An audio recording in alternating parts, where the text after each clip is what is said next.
我对于我们去做一个杯，我想我们今天杯是人做一点，我自己不是很多不老嘛，做的别忘记，就给。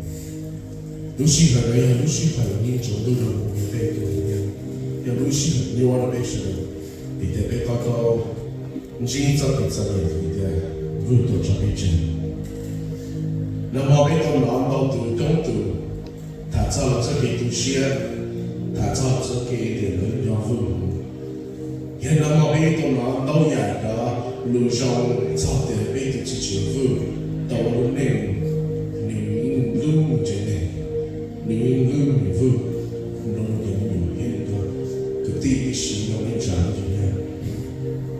以后我老婆付很这里，知道到一家，他是你包的。也反正是不是很多风险股了，要能给五十倍多我的风险股，就会影响你。无论每年这样，每年来还是不是风险，每到要是很多风险，他做你这边无论还是，我的反正是不是很多股，那风险的那些风险的那些会影响你。他习惯只到呼噜结了，也不拿照顾不要天，不要我家了，你就一个个没有，你得看到我一直呢，做别的事儿，跟着他去变成塑造的路，然后跑着不要他自己的，他那一下子都不要老的，都不要还那个地到上的梦。比如说，我们我们很多老天老辈的，为了你有些，你要承认。It is an honor and a privilege to be here this morning to give a message about Brother Vu. I won't talk too much about all the things, the great things, because yesterday we heard it all, and I'm sure today we'll hear more. I just want to give a little, I just hope that through this message I can give a little hope to you, Sister Vu, and your kids, and all the families who endure and love Brother Vu. And before we go to scriptures, let me pray for us, and then we'll dive into the Word of God and the life of Vu. Father, Lord, I know that we are coming to you in dark times.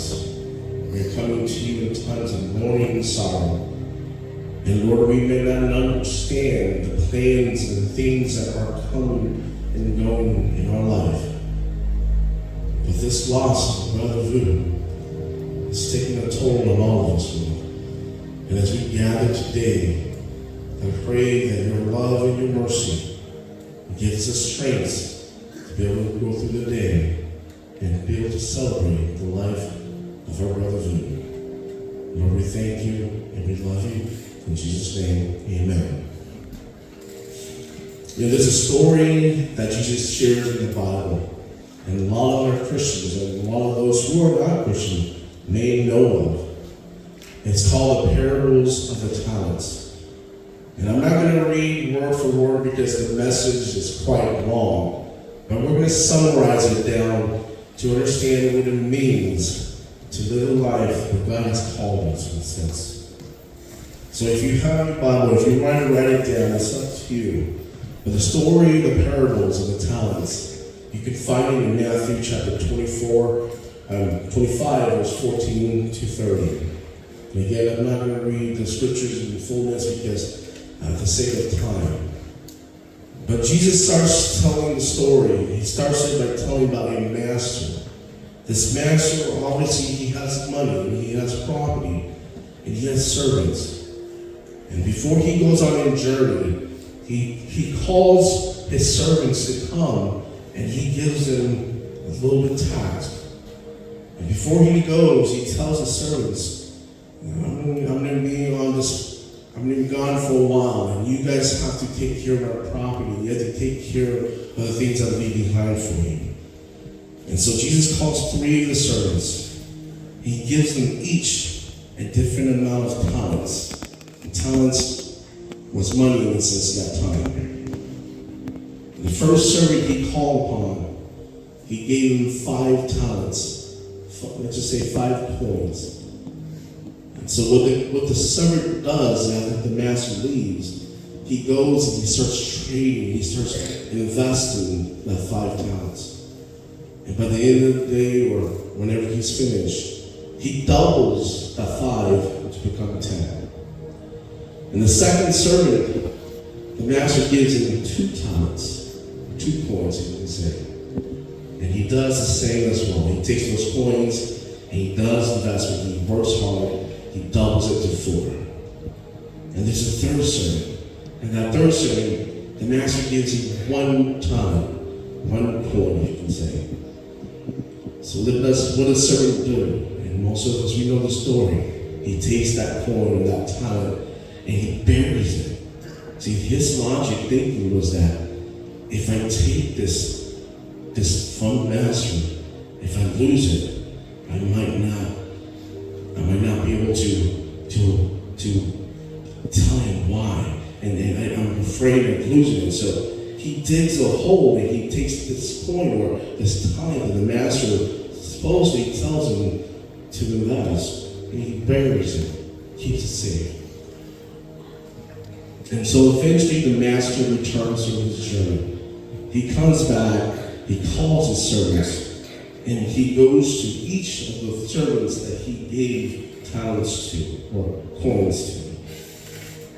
The first servant comes back to the masters and says, Lord, you gave me 5, but I worked hard and I doubled it to 10. So here you go.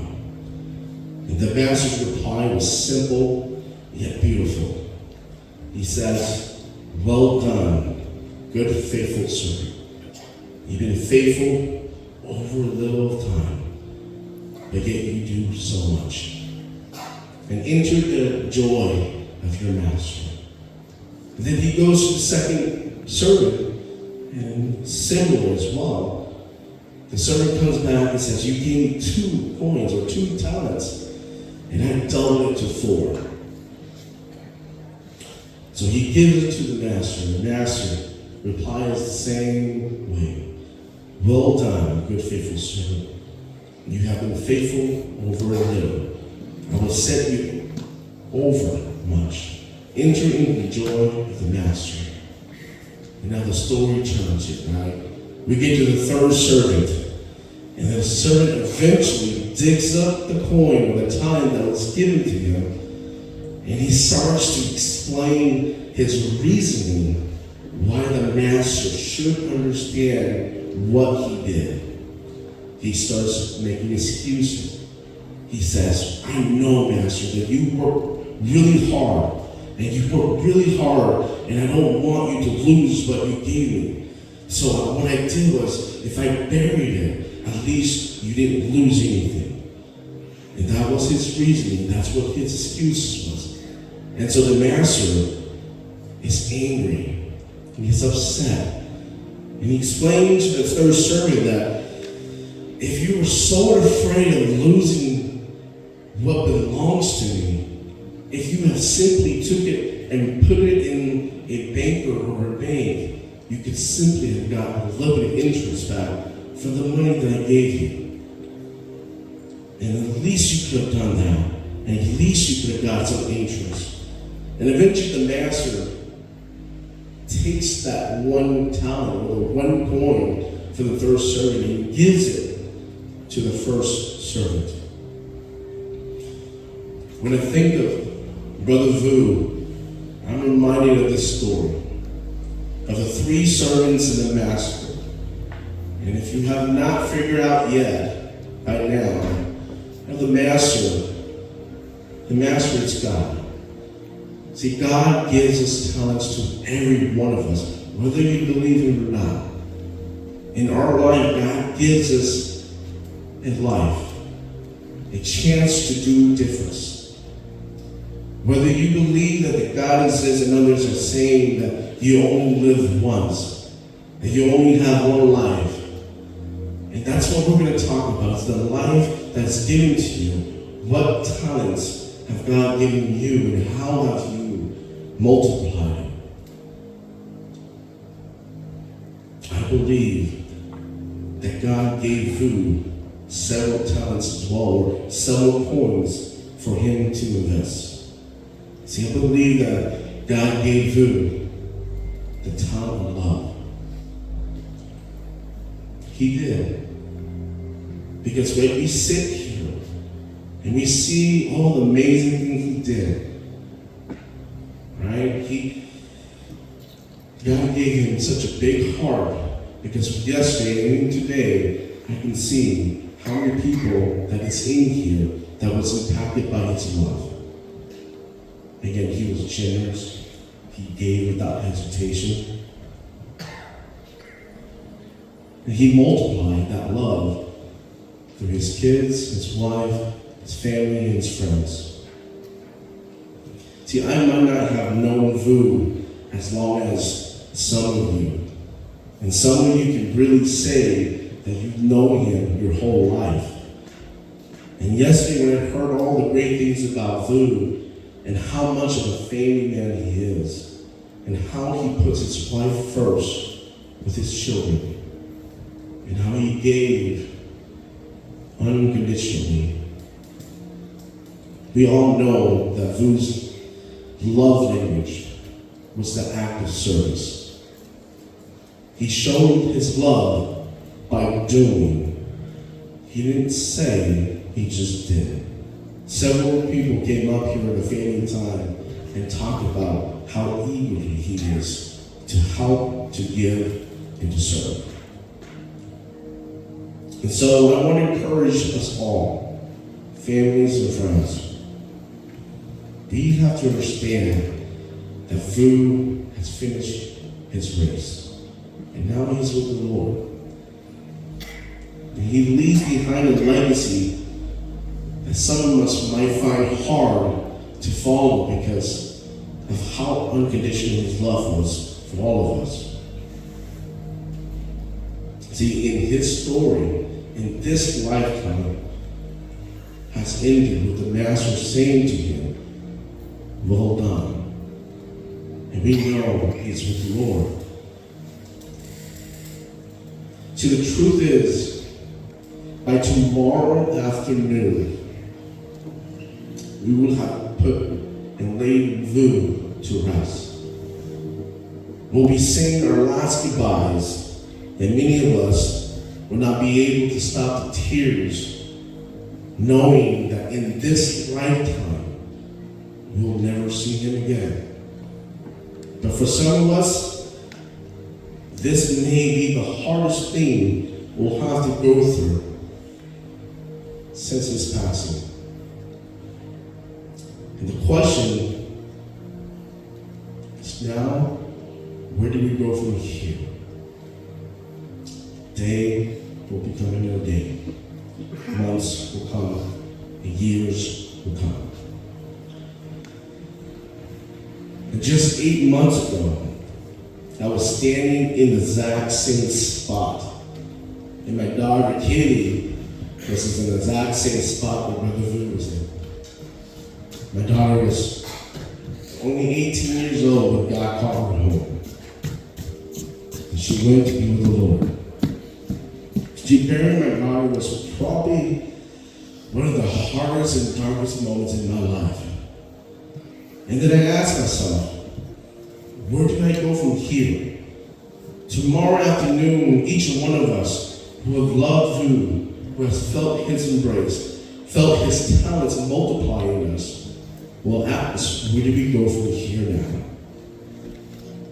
And I asked myself after I buried my daughter, how am I supposed to go on with life knowing that I will not hear her laugh again? I will never hear her cry again. And I won't hear her call me dad again. Kids, I know you will feel the same way. I know that you will ask questions. See, I asked God a lot of questions when I lost my daughter 8 months ago. I asked a lot of why questions. I know I gave this message at her house, but I will say it again because it's important that after this, the real grieving comes when you know he's put to rest and you won't see him again in physical form. First thing I want to say again is, I want you to know it's okay to not be okay. A lot of folks will hold you and say, it's going to be okay with you. It's okay to be, it's going to be okay, kids. Your mom got you. The truth is, it's not okay. We lost someone who is a cornerstone in our life. And I know that feeling sad and feeling pain, it's part of the healing process. The healing journey that will take a lifetime for you to go through. And I know at times, some of us feel it's easier just to numb the pain. And if we numb the pain, then we just live day by day, and we work hard, and we fill our days with activities, and that one day we will just not have the pain anymore. But I want to remind you, that's not healing, right? Numbing the pain means that if you numb the pain, you will also numb the joy that will eventually come when you are healed. I want to remind you, the pain and suffering, although it's unavoidable, I'm sure Brother Vu can testify that through his pain and through his suffering in his lifetime that he had, has made him love more, has made him love what he has in his life more.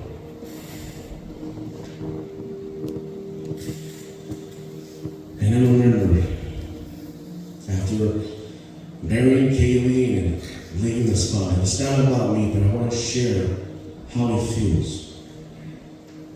And eventually, I knew that I have to become strong enough to allow God to heal me so that I can continue to be able to love those who needs my love. I know even right now it sounds like it's too much. It's too much burden for you and your kids to carry on. How can you continue to love others? But Brother Vu, again I say that he has a big heart. Hearing all the things that were said about his love and his grace, I would think that he would want you to eventually to be able to love and to give as well as he has. And see, the thing is that we know Vu may not have lived a long life that we wish he had. But we know, again, when our time is here, we can't decide whether to go or not to go. See, the thing is that, again, like I said, is that just like the master coming back, and he came back, he wanted his report to see what the talents was given. And I want you to know, I'm sure Vu has reported his talents, giving back what he has multiplied. Again, even though his time was short, he loved much in that time. So Vu, Nicholas, Jacob, Lillian, Lucas, Natalie, Janessa, and Austin, I know the journey without Vu, without your dad, it's going to be hard. It's going to be difficult. I know this because I too feel your pain, and I understand your sorrow even more. But I want to give you a little hope that if I can stand here today, even though it's been only 8 months as a grieving father, that I can be a testimony that one day that darkness, that cloud, that storm that's going on right now in your life, eventually you'll be strong enough to overcome it as well. See, the thing is, I don't think that we can completely heal and be just rid of this pain. I think that each day we learn that we need to heal slowly and steadily. I know that my faith in Jesus has helped me become stronger each day. Because when I look around and I see that there's still those who I still need to love, and for those who are also loving me, I'm remembered that I also have my talents to do in my life to multiply as well.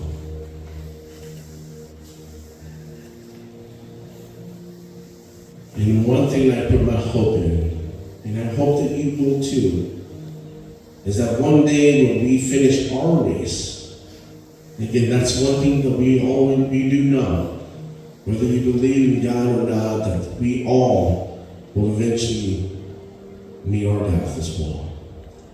But for me, and for I hope for you, is that one day, for me personally, is that one day when I finish my race, that I hope that when I see God, that God will say to me as well, that I've done well. And you know what who's going to be there waiting for me is my King. Because I know that she finished her race, and she has done well for her master as well.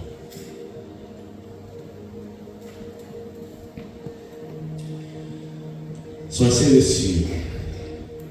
Though it might not be now, eventually you and your children will now have to focus on the life that God has given you too. I know. It would have been better with Vu along her side, with your dad being there with you. But I truly believe in Vu, that somehow Vu's decision for you and your family to join our church and follow Jesus 10 months ago could not have been any more perfect.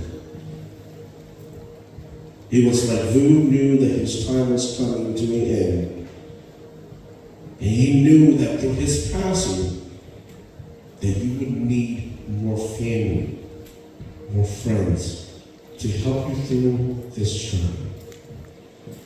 And most of all, he knew that you and your children needed Jesus to help sustain you in the hopes that you will see him one day. And I hope that you have not forgotten the things that I said to you and Vu and your kids the first day we introduced you to our church. And on that day, I said to you that your loss will be our loss. Your joys will be our joys. Your burdens will be our burdens to carry. And today, you can collect on that promise. You know, I said, from this day forward, Mount Baptist Church and Fellowship Church, that you and Vu and the kids will be family. And so I hope that our church can be here to be able to sustain you when you feel defeated. I hope that our church and God will be able to sustain you when you feel like you're not enough.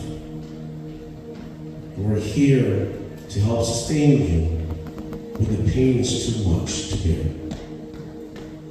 And we'll be here to also sustain you when the healing begins. And again, the story's about you. Because after we bury my brother Vu tomorrow, the question is, where do we go from here?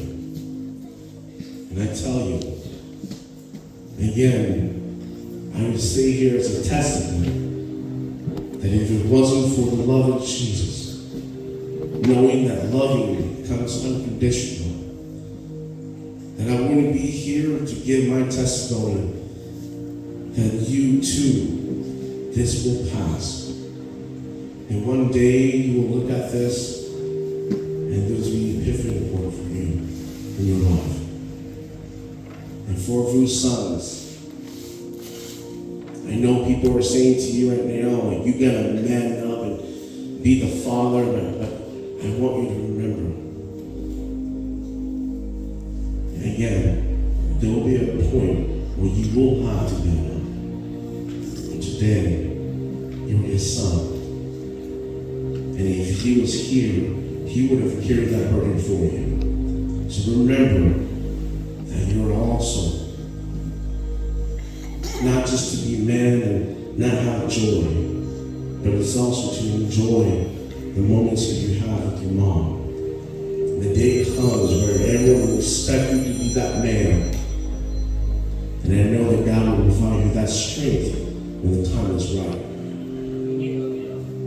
And for Vu's daughters, looking at you, I know he might not be able to walk you in that father-daughter dance, but I know that your brothers is going to be that image of your dad, and they're going to help you through it, whether you like it or not. It might not be annoying and all at the end, but you dad set up your life with a bunch of brothers that's going to take care of you. The little ones, that's where I want to remind you is Nevu. You know, the Lord right there, boy, call and shape for you. And it didn't sit well with me when I lost my daughter.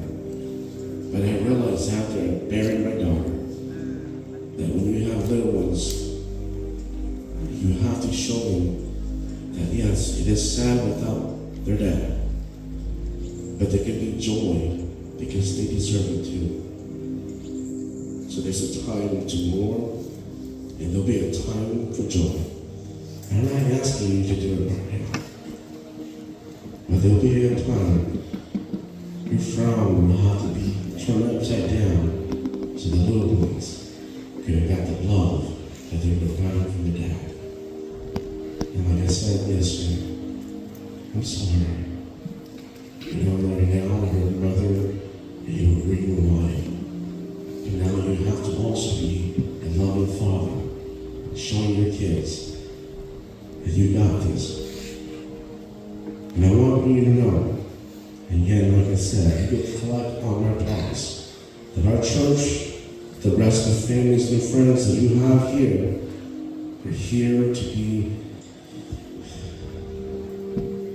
that thing that we won't be able to replace it. But we sure can help if you know that you trust us enough. We'll be here for you. And in closing, I want to just give last encouragement to our church and also to those who are here. And death, it is a sting. It is a sting in all of us. And I hope that you have some kind of hope of what's going to be like after you lose someone close to you. But don't wait too long. I know the pastors, they hammered on it yesterday, right? So I'm not going to go into details. But what are you going to do when the one you love most, it's gone? What hope do you have left? And I share this with you. I've lived my life following Jesus. And when I lost my daughter, I'm not going to lie to you that I told him why. Why her? But I know one thing. The pastor said this to me. The pastor said to me that it doesn't matter how long you live, how many years you have under your belt, it's how you live that life that truly matters. And my daughter, 2 years before she passed, she found Jesus. She found Jesus. She brought people, friends, someone here who also accepted Jesus. And it wasn't for that hope that she is there with the Lord. I don't know if I can be the man I am today. So it's not too late. It's not too late. I know I'm not here to preach, but I just want you to know that our God that we worship loves you. And if you can simply accept him for who he is, that we all will see each other one day. And one day we rejoice. And all the sorrows and all those tears that we shed will be wiped away. And so I end this with this. Find Jesus. Find hope that we can rest in him. Because Brother Vu made that decision 8 months ago. And for me, his legacy still lives with me. And I'm sure it's even stronger with you. And so let's pray. And I pray that you guys can also be a witness and testimony that though Vu is gone, his family is still here. And you're here not just for Vu, but his wife, his kids, and all those he loves. Let's pray. Lord, I thank you for humbling me, Lord, for using me as an example. That though times we are lost and we're in sorrow and mourning, that there is hope that one day in this storm and this scary moment, that we can be able to laugh and enjoy it. Lord, I know right now, Vu's family might not feel that joy. But I see how amazing a man can be when the room is filled with people who have loved him and those who he have loved. So Lord, I just ask that today, whether they believe or not, can you just give us a little bit of mercy? Give us a little bit of joy and peace, knowing that when we lay our brother down tomorrow, and Lord, we will be able to go on. Lord, I know that you've taught us. It's not that we move forward without our loved ones, but it's that we are meant to live for them because they're no longer here. So Lord, I ask that you bless us with love, mercy, and grace. And so that today will be stronger than what yesterday was. And that our healing today, Lord, will be more than yesterday. Lord, I thank you for the Son who died on the cross to give us the ability to call on salvation and to hear those words, well done.